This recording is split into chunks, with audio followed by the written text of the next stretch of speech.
At Christmas, my parents gave my sister's kid $3,500 Disneyland ticket. Mom hugged my niece and whispered, "You deserve the world." My son opened his gift, a $5 gift card and a lecture about learning gratitude. I just smiled, packed our stuff, and moved out that night. A week later, they called me in tears. "My name is Ashton. I'm 34, a dentist, the older child, the quiet one. I fix cracked molars, calm nervous kids, and spend too many late nights checking charts with dry eyes and a cold cup of coffee. I'm married to Naomi. We have a 7-year-old son, Caleb, who thinks floss is a magic string and that his dad can fix anything. In my family, though, I'm not the fixer. I'm the background. My younger sister, Mia, has always been the headline. She's the glitter, the story, the golden one. If Mia sneezes, it's a miracle. If I save a tooth, it's good job, honey. Do you take walk-ins? I grew up learning how to make myself small, to be helpful, to be available. If a car battery died, I jumped it. If someone needed rides, I drove. If the bill came and Dad forgot his wallet again, I covered it without making a scene. I told myself that's what family is. You help. You swallow the little cuts and keep smiling so the night can move forward. Christmas Eve this year was at my parents' house. Warm lights, pine candles, Mia's daughter running in a Minnie Mouse sweater. I came straight from a last-minute emergency patient. I still had that faint mint smell clinging to me, gloves lines on my wrists. Naomi squeezed my hand before the door. "Let's keep it simple," she said. "If it gets weird, we leave." The living room was crowded. My mom was in full hostess mode. Dad had his holiday tie with candy canes. Presents under the tree. Mia walked in late, dramatic as always, carrying a glittery bag like it was an Oscar. Her daughter, Lily, 6, bounced behind her. My son Caleb hugged me and asked if Santa liked fluoride. We did dinner. We did small talk. Dad made a joke about root canals. I laughed because I always laugh. Then we moved to gifts. Mom picked up a big white envelope with a gold bow and called Lily to the front. She crouched and hugged her. I saw Mom lean close and whisper, "You deserve the world." Everyone cooed. Lily opened it and screamed, "Disneyland." A full family package. Mia's voice lifted, listing everything. Flights, hotel, park hopper, Genie Plus, character breakfast, the whole thing. Mom said, "It was $3,500, but she's only little once." Then Mom reached for a small red card. "Caleb, sweetie." She smiled like she was doing us a favor. Caleb took the envelope and looked up at me first. He opened it. A $5 gift card.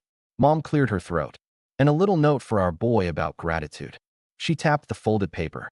"Because learning to be grateful is better than toys." The room went quiet in that heavy, slow way. Caleb read the card out loud, stumbling over the word entitled. He laughed because he didn't know what it meant. Naomi's jaw tightened. I felt the old heat rise in my chest and then sink, colder. Dad clapped once. "Character building. Ashton, you agree?" I smiled. "The kind that doesn't reach your eyes." "Great lesson," I said. Mia snorted a laugh. "Don't look so serious, Ash. It's just gifts." Mom added, "Well, Lily's had a hard year. She deserves a win." Caleb held the little card with both hands like it might break. He whispered, "Dad, can I buy a candy cane with this?" "Sure, buddy," I said. I put my arm around him. Naomi kept her eyes on me, waiting to see what I'd do. The night pushed forward. Dessert, photos, forced cheer. Small cuts, same pattern. On our way out, at the door, my mother hugged me. "Don't be sensitive," she whispered. "You know we love you. Try to teach Caleb not to compare himself to others." "It's tacky." I nodded. "Got it." The snow was starting. I buckled Caleb in. Naomi slid into the passenger seat slowly, as if each movement was a decision. She looked at me. "Are we really okay?" I stared at the porch light, blinking on, off, on. "We will be," I said. And I meant it, though I didn't know yet the shape of that promise. I didn't become background overnight. It was years of little edits. When Mia and I were kids, we got the same report card, straight as. She got a bike. I got keep it up. When her soccer team lost, Mom baked brownies to cheer her up. When I lost a science fair ribbon, Dad said, "Life's not fair. Get used to it." I did. In college, I tutored Mia in anatomy for her CNA program. She got praise for working so hard. I got a text. "Can you Venmo $200 for her exam fees? We're tight this month." I sent $200. Senior year, my car died. I walked to the clinic and back for 2 weeks. Dad said, "Toughen up." Months later, Mia's car needed brakes. Suddenly, the family fund existed. I paid half. The rest magically appeared. Dental school wasn't easy money. People think dentists print cash. Reality, tuition that makes your eyes water. I worked part-time evenings sterilizing instruments, studied until 2 a.m., and lived on rice, eggs, and terrible coffee. I graduated with 6 figures of debt and a habit of measuring toothpaste like it was gold. First job, I took every emergency slot and every Saturday. I kept saying yes. It became my reflex. I helped everyone. When Mia couldn't cover rent one summer, I wrote a check. When Dad's crown cracked and he wanted a free fix because family, I drove in on my day off. Mom had a minor procedure and needed rides. I rescheduled patients to take her. Ashton's such a rock, they'd tell people. I felt proud and tired. Naomi met me in that phase. She was a nurse then, steady hands, calm voice, fierce eye for nonsense. She watched me say yes to everyone and asked a simple question. Do they ever say yes back? I said, they're family. She said, that's not an answer. Then Caleb was born. Overnight, my capacity for noise and chaos expanded, but my patience for being used shrank. I started keeping track, not because I wanted payback, but because details kept me grounded. 18 airport runs for Mia in 2 years. $4,300 loans that never came back. 27 times I covered the dinner check because Dad forgot his wallet. 11 times they called me to fix something and hung up after, thanks, son, before I could say I was busy. When we bought our small townhouse, we invited everyone over. Mom walked through the door, scanned the room, and asked, you sure you can afford this? I said yes. She touched the dining table. Maybe skip vacations for a while. We hadn't taken one in 4 years. Mia's life looked different. New phone every launch. Spa days. A bachelorette trip she didn't pay for. When she had Lily, my parents turned into fountains. They bought a stroller that cost more than our mortgage payment. She deserves the best, Mom said. You know how hard being a mother is. Naomi laughed that night, a sound with no humor. I guess I'm a ghost, she said. You're a nurse and a mom, I said. Double ghost. The money talk got louder when Caleb turned 5. He wanted a small party with a dinosaur cake. My parents arrived late, empty-handed. During happy birthday, Dad took a call. After cake, Mom handed Caleb an envelope with a scratch-off lottery ticket and said, this is fun. Teaches hope. He scratched it. Nothing. She laughed. See? A lesson.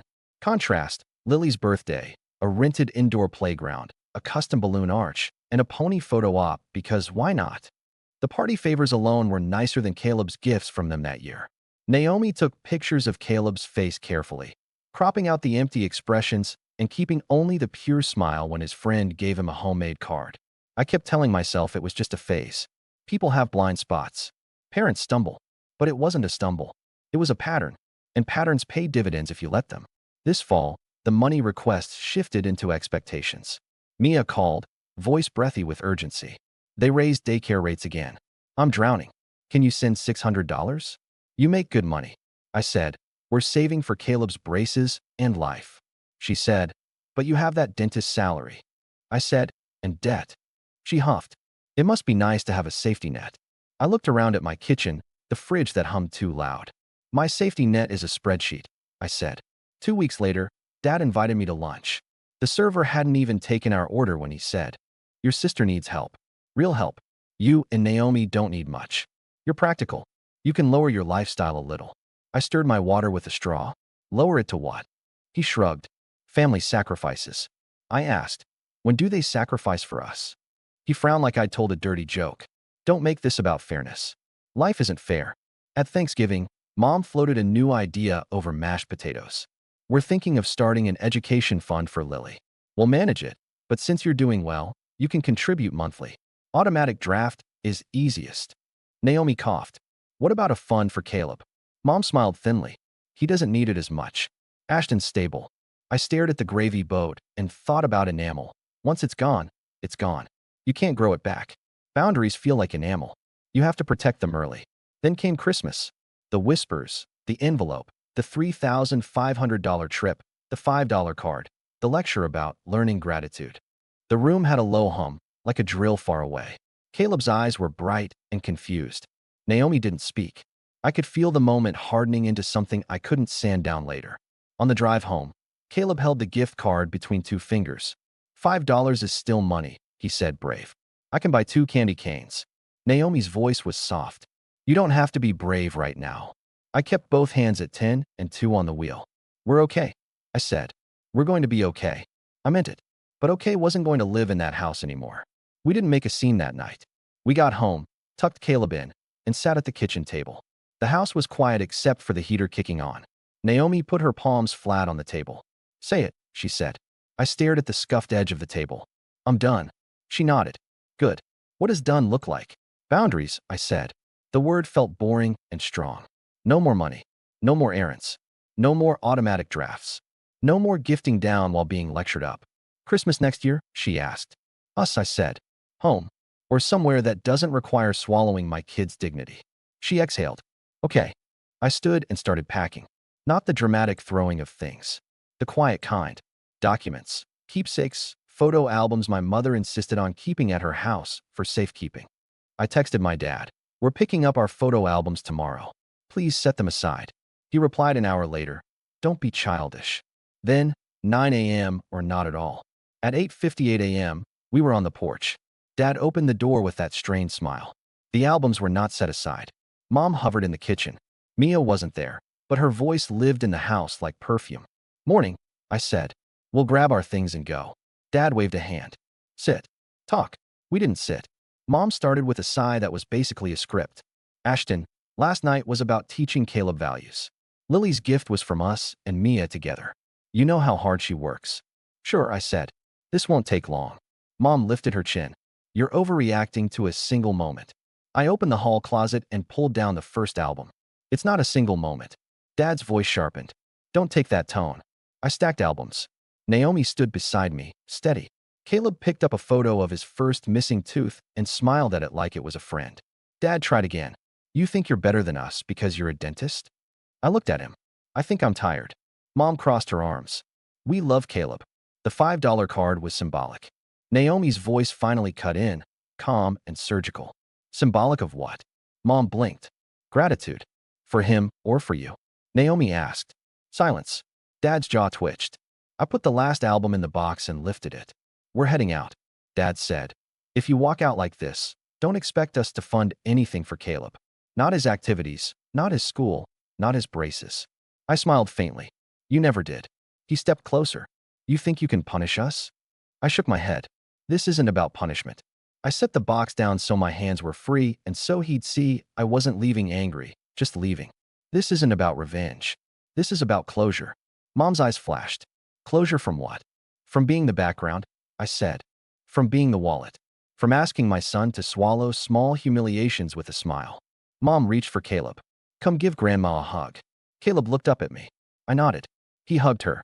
She whispered, too loud, learn to share the spotlight. We left with our box. I buckled Caleb in. Naomi touched my shoulder once. A tiny press that said everything. We didn't slam doors. We didn't send a manifesto. I blocked the group chat and set my phone to filter unknown calls. I emailed Dad later that day, 5 lines. From now on, no loans, gifts, or payments. No errands or rides. Holidays are at our home. Any gifts to Caleb go through us first. If those terms don't work for you, that's okay. We'll keep our distance. I ended it, wishing you well. Then I closed the laptop and took Caleb to buy the biggest candy cane we could find. It cost $3.50. He handed the cashier his $5 card with the concentration of a surgeon. He kept the receipt like it was a trophy. That night, we moved the last of our things from the closet at my parents'. The old baby clothes Mom insisted on storing there, 2 boxes of Caleb's art. We were out by 9 p.m., snow in our hair, our house suddenly feeling bigger because it was only ours. I slept like a person who had turned off a machine that had been buzzing for years. The first 3 days were quiet in that eerie way. No group chat dings. No can you swing by texts. I saw 14 missed calls from Mom by day 2. I didn't return them. On day 4, 2 emails arrived. Subject, concern. Subject, you're tearing the family apart. I didn't open them. Naomi and I made pancakes for dinner and taught Caleb how to flip one without turning it into scrambled eggs. Day 5, Dad left a voicemail. Be a man and answer your mother. He followed it with a second voicemail. Fine. I'll talk to Naomi. She'll be reasonable. I added a filter to voicemail transcripts and saved them in a folder named Boundaries. Day 6, Mia texted from a new number. You're being dramatic. Mom and Dad did their best. Don't punish Lily. Then, a second text. We need $750 for flights to Anaheim. Prices went up. Since you don't do gifts, maybe you can contribute to the experience. Naomi read it twice, then laughed once, loud in the quiet kitchen. I typed and deleted responses. I said nothing. Day 7, the tone changed. My mother called Naomi while I was at the office. I came home to Naomi on the couch, phone on speaker, mom's voice thin and breathy. Ashton is ruining Christmas memories. Lily is confused. She keeps asking why Caleb's daddy is mad. Naomi said, "We're not mad. We're done." My mom started crying, the kind of crying where you can hear the performance. We gave what we could. We thought a $5 card would teach gratitude. Naomi said, "He's 7. He needed kindness." Mom sniffed. We always knew Naomi was controlling. Naomi ended the call. That night, my phone lit up again. 23 missed calls. 2 voicemails. I sat at the table, stared at the list, and felt this calm spread through me. Not petty, not triumphant. Just finished.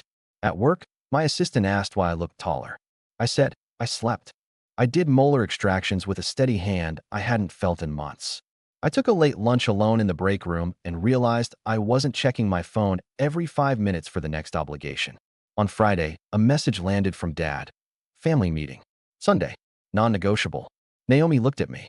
"What do you want to do?" "I'm not going," I said. "But I'll write." I sent a short text to the old group thread even though I'd muted it. Not attending. Our terms stand. If you want to be in Caleb's life, show up with respect. If not, we'll be okay. Mia replied in under a minute. Respect goes both ways. I didn't answer. 10 minutes later, Mom sent a paragraph about how I had always been ungrateful. I archived it. Dad sent, "So no money? Ever." I put my phone face down and built a Lego set with Caleb on the rug. Sunday arrived, and instead of a meeting, we went to the park. It was bright and icy. Caleb chased Naomi between the slides while I held hot chocolate and watched my family, my small, intact, enough family, move through the cold like we owned the day. After the park, we stopped at the grocery store. At the checkout, I saw a rack of gift cards. I picked up one and turned it over. $5, I said. Naomi rolled her eyes.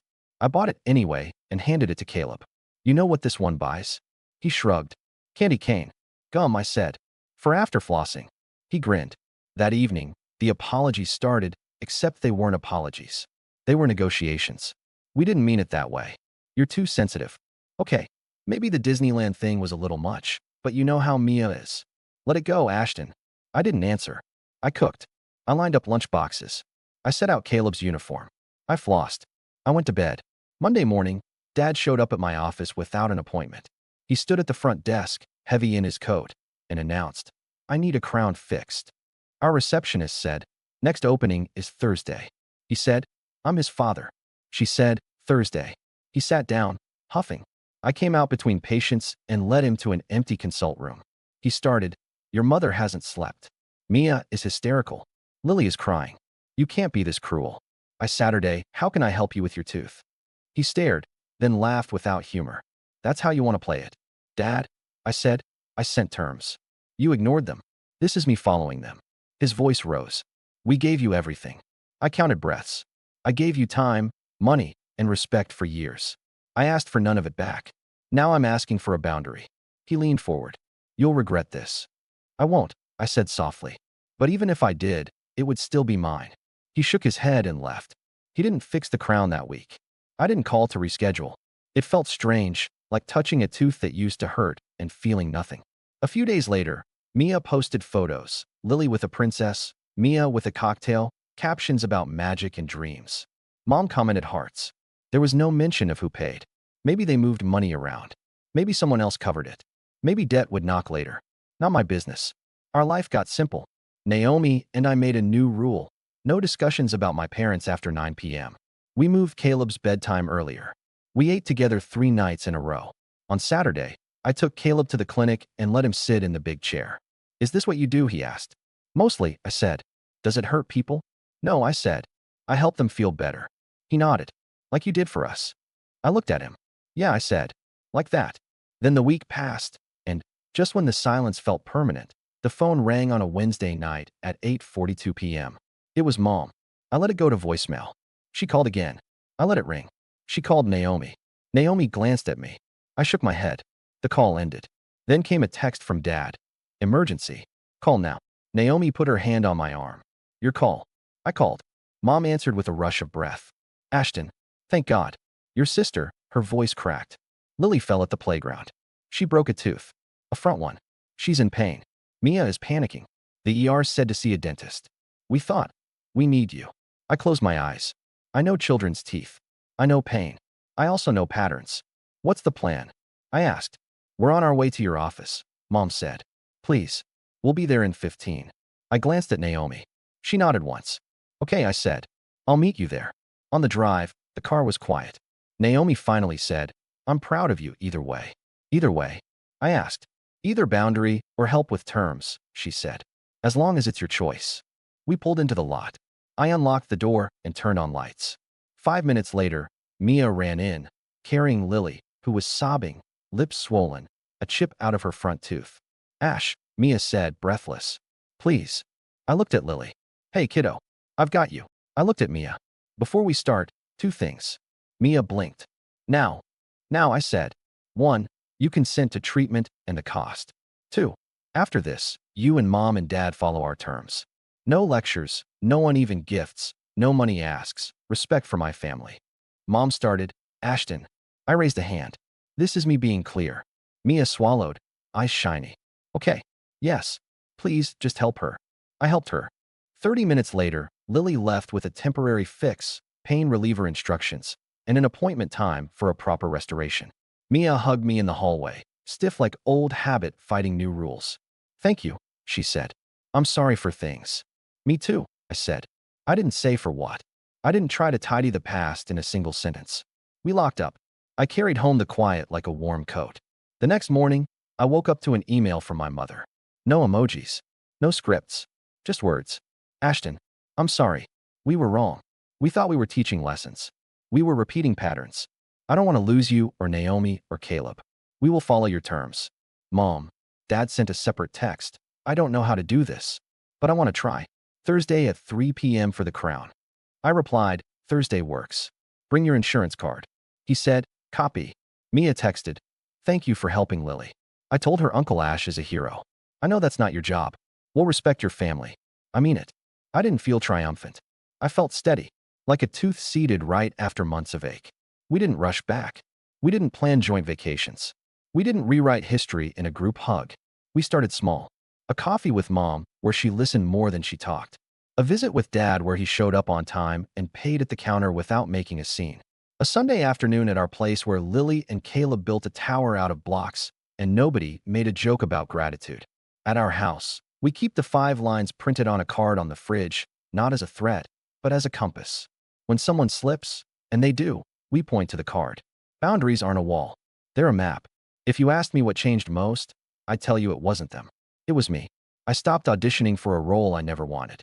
I stopped calling humiliation lessons.